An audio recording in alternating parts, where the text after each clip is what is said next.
Hai semuanya, balik lagi bareng aku, Rata Pramesti. Di video kali ini, kita bakal bahas tentang hasil analisis mentor lulus kampus untuk SNBP ya, Seleksi Nasional Berbasis Prestasi, part yang ketiga. Siapa nih yang udah ikutan ya? Aku lihat, ternyata yang ikutan tuh responsnya sekitar 800 orang, guys. Ini tuh kayak meningkat banget dari yang kemarin 250 orang, sekarang 824 orang. Jadi thank you banget buat yang udah ikutan. Semoga ini bermanfaat buat kalian. Jadi jangan di skip penjelasan video ini. Kamu bisa lihat hasilnya di description box. Jadi kayak sambil lihat hasil di description box, kamu juga bisa nonton video ini. Oke? Karena dengan video ini kamu jadi bisa melihat hasil kamu tuh cara bacanya kayak gimana. Oke? Oke guys, jadi di sini adalah eh, hasil analisis SNBP part 3 ya. Kamu bisa cek aja linknya di description box. Nah, jadi di sini tuh dianalisis berdasarkan 10 faktor yaitu urutan sekolah, akreditasi sekolah, pilihan PTN, keketatan pilihan, alumni jurusan, alumni PTN, sertifikat KKM, nilai 2 mapel pendukung, dan rata-rata akhir. Nah, terus kalau misalnya di sini hasil analisisnya itu ada warnanya guys, hijau, kuning, dan merah. Kalau hijau tuh yang berpeluang besar, kuning tuh itu tuh yang sedang, kecil tuh yang 50% ya, yang merah gitu, di bawah 59% ke bawah. Oke, terus gimana cara bacanya? Nanti kamu tinggal search aja nama kamu. Misalnya, ya, nama kamu tuh adalah Aurel. Jadi kayak kalau dari laptop tinggal search find ya. Kalau dari HP juga bisa ya, Aurel. Nah, di sini langsung kelihatan nih, Aurel ya. Di sini ada nomor 14, 15, 16. Tapi kalau yang 15, 16 dia tuh Aurelia, guys. Nah, terus di sini untuk setiap faktornya itu tuh kayak ada warnanya. Jadi seperti yang aku bilang, kalau misalnya warna hijau tuh udah aman, kalau yang kuning tuh sedang gitu ya, kalau yang merah tuh kurang aman guys ya. Jadi misalnya nih, di sini tuh artinya gimana sih Kak gitu kan. Nah, ini tuh berdasarkan yang ini guys. Ya. Jadi ini formula analisisnya udah aku spill juga untuk yang analisis sebelumnya. Cuma ada beberapa yang diubah formulanya. Jadi di sini ini kita pakai bobot persentase. Nah, jadi kayak semakin tinggi hasil persentase kamu, maka akan semakin berpeluang gitu. Nah, ini kalau misalnya ditotalin, ini kan 80%, ini 20%. Jadi kayak kalau misalnya kamu maksimal banget ya total peluang kamu 100% buat lolos. Oke. Misalnya di sini nilai seluruh mapel. Kamu tuh di atas 90 berarti dapat 45%. Kalau 89, 30%, di bawah 80, 15%. Untuk yang dua mapel juga sama ya, cuma beda persentase saja, 20, 12, 6. Kalau KKM nih, KKM semester 1 sampai 5 di rata-ratanya itu di atas 78 berarti dapat 5%. 71 sampai 78 itu 3%, kurang di 71 adalah 1%. Untuk sertifikat, misalnya ini tuh asumsinya adalah yang memang relevan dan juara gitu ya guys ya. Dan pokoknya punya value gitu ya. Ini berarti kalau misalnya 3 10%, 2 6%, 1 3%. Nah, ini sisanya adalah faktor-faktor lain yang mungkin bisa juga jadi patokan kamu gitu ya. Oke, ini urutan sekolah gitu ya, yang top 1000 guys. Kalau misalnya di 1 sampai 305%, 301 sampai 603%, lebih dari 600 itu 1%. Akreditasi sekolah nih, kalau misalnya kamu itu sekolahnya udah A itu 5%, B itu 3%, C itu 1%. Pilihan PTN, ini itu adalah yang tidak lintas jurusan itu 3%, salah satu lintas 2%, lintas jurusan 1%, karena memang peluangnya lebih kecil guys daripada yang tidak lintas jurusan gitu ya. Keketatan nanti aku jelasin kenapa ini positif negatif ya. Ini contohnya di sini guys. Misalnya daya tampungnya 50 sama daya tampungnya 100. Udah pasti yang lebih ketat ada yang 50 ya. Peminatnya misalnya sama-sama 1000. Berarti sini kan ketatnya udah pasti yang makin kecil persentasenya makin ketat. Ketika misalnya daya tampungnya 50, peminatnya 1000 berarti ketatannya 5%. Beda sama yang 100 daya tampungnya. Jadi di sini benar nih pilihan 1 sama pilihan 2-nya. Maka di sini gap-nya ya, ini gap, aku tulisnya gap. Itu adalah 5%. Jadi kayak 10 dikurangi 5. Nah, ini positif guys. Beda halnya kalau misalnya kita balikin ya. Misalnya yang 10% tuh kita jadiin pilihan dua, pilihan satu, sorry. Lalu yang 5% tuh pilihan satu. Pilihan dua. Sorry, sorry. Kalau misalnya 10% ini kita jadiin pilihan satu, lalu 5%-nya pilihan dua. Nanti kan di sini bakal jadi negatif kan. Nah, itu kurang aman ya. Karena harus diurutin dari yang lebih ketat. Gitu. Oke, makanya di sini 3% sama 2% ya. Kalau yang nggak ngitung ya kurang aman ya guys ya. Karena kan jadinya nggak tahu gitu ketatnya berapa. Lalu untuk alumni jurusan dan PTN, di sini pokoknya ditotalin 5% untuk yang banyak alumninya gitu ya. Semakin banyak alumni berarti kan semakin berpeluang. Kalau misalnya tidak ada itu 1%. Oke?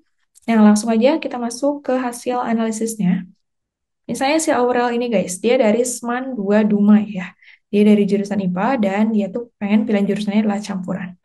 Nah, untuk yang US tuh apa nih? US tuh adalah urutan sekolah. Dia tuh adalah yang merah berarti dia tidak masuk top 1000. Oke. Terus yang akreditasi sekolahnya dia ternyata B. Terus keketatannya juga dia masih terbalik mungkin ya antara pilihan satu dan pilihan dua. Nah, lihat nih, hasilnya kan 68 lebih besar daripada 66 ya. Berarti seharusnya, sebaiknya juga ya, ini hanya saran gitu ya. Pilihan dua tuh jadi pilihan satu, tapi ini gapnya nggak terlalu gede sih guys. Nggak kayak 40 sampai 60% gitu ya. Ini kan cuma beda 2% doang. Terus, ini yang pilihan provinsinya kuning guys. Jadi mungkin dia itu salah satunya lintas jurusan. Lalu di sini bener nggak lintas jurusan? Salah satunya lintas provinsi, sorry. Nah, di sini tuh IPB sama Tirtayasa ya, bener ya. Terus keketatannya dia udah tepat, alumni jurusan satunya dia nggak ada merah guys ya. Terus alumni jurusan duanya dia tuh ada tapi sedikit ya. Terus alumni PTN-nya dia dua-duanya ada. Sertifikatnya dia ngelampirin 3, KKM-nya di atas 78. Terus ini nilai 2 mapelnya juga di antara 80 sampai 89. Rata-rata akhirnya juga 80 sampai 89. Nah, ternyata hasilnya tuh di antara 66 sampai 68%. Di sini kayak kurang aman gitu ya. Jadi masih di tahap sedang. Untuk pilihannya IPB sama Universitas Sultan Ageng Tirtayasa ya, Untirta ya. Nah, di sini nanti Aurel bisa untuk kayak mengevaluasi gitu ya. Di IPB itu kan alumni jurusannya nggak ada ya, ya kan? Nah, nggak ada nih. Sedangkan di Untirta ada. Nah, coba dipikir-pikir lagi. Apakah nggak mau pilihan duanya jadi pilihan satu, terus pilihan duanya cari lagi di Untirta, atau seperti apa gitu ya. Pada sini PGSD sama Agrotek. Kamu cek lagi apakah nilai biologi kamu tuh sama kimia tinggi, karena di sini pilihan satunya Agrotek. Kalau yang pendidikan guru sekolah dasar ya usahain nilai Indonesia-nya bagus, terus matematikanya juga gitu ya. Nah, jadi kamu kayak cek lagi ya, kalau misalnya masih kuning, pokoknya harus banyak riset lah. Misalnya kayak alumninya, terus berapa nilainya, faktor-faktornya, biar kamu bisa memantapkan pilihan kamu gitu ya. Misalnya kita ambil lagi satu lagi guys, misalnya yang udah hijau nih ya. Yang udah hijau,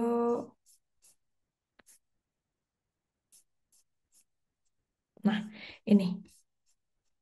Misalnya adalah Bambang Siswoko Sulistyo, dia dari Semarang 15 Kota Bekasi, dia dari IPA dan dia milihnya dua sosok ya.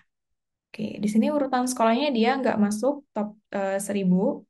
Lalu di sini akreditasinya dia udah A dan PTN-nya dia mungkin ada salah satu lintas gitu ya. Terus keketatannya juga dia masih mungkin kebalik. Nanti bisa cek lagi. Alumni jurusan satu sama 2-nya nggak ada, tapi di alumni PTN-nya ada. Sertifikatnya dia ada 3, KKM-nya juga di atas 78. Nilai 2 mapel pendukungnya di atas 90, rata-ratanya juga di atas 90. Jadi kayak secara nilai dia aman banget ya guys ya. Cuma tadi alumni jurusannya aja nggak ada. Maka di sini persentase peluang lolosnya adalah 89%. Nah, bener ya, dia unsut sama UNJ, jadi kayak pilihan PTN-nya ada salah satu lintas provinsi. Sama-sama pengen ke ilmu hukum. Nah, oke. Ini udah cukup aman ya guys ya, tapi tetap nanti dicek-cek lagi kira-kira di PTN tersebut tuh, di UNJ dan di Unsut, itu tuh nilainya tuh rata-rata apakah yang 90 tuh benar-benar lolos, karena kan bisa jadi kayak nilainya tinggi tapi nggak lolos karena dia lintas provinsi gitu ya. Jadi pokoknya dipertimbangkan lagi kalau misalnya lintas provinsi. Tapi kalau misalnya kamu yakin banget gitu ya, bisa aja sih, tetap aja ya pilihannya seperti itu. Nah, udah sih guys ya. Hasilnya seperti itu aja. Kalau misalnya kamu nanti ada yang mau ditanya-tanya, kenapa nih warnanya kayak gini, padahal aku ngisinya gini, boleh aja kirim di komen.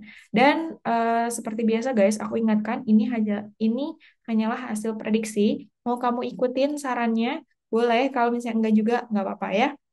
Karena kembali lagi, pilihan itu ada di tangan kamu, masa depan itu di tangan kamu ya. Jadi pokoknya terima kasih atas partisipasi dan atensinya.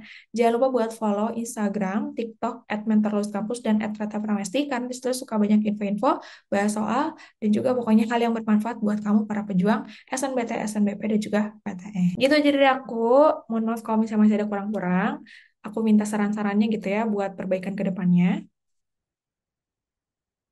Nanti bakal banyak program-program lain dari Mentorless Kampus, jadi jangan lupa buat ikutan. Thank you for watching and bye.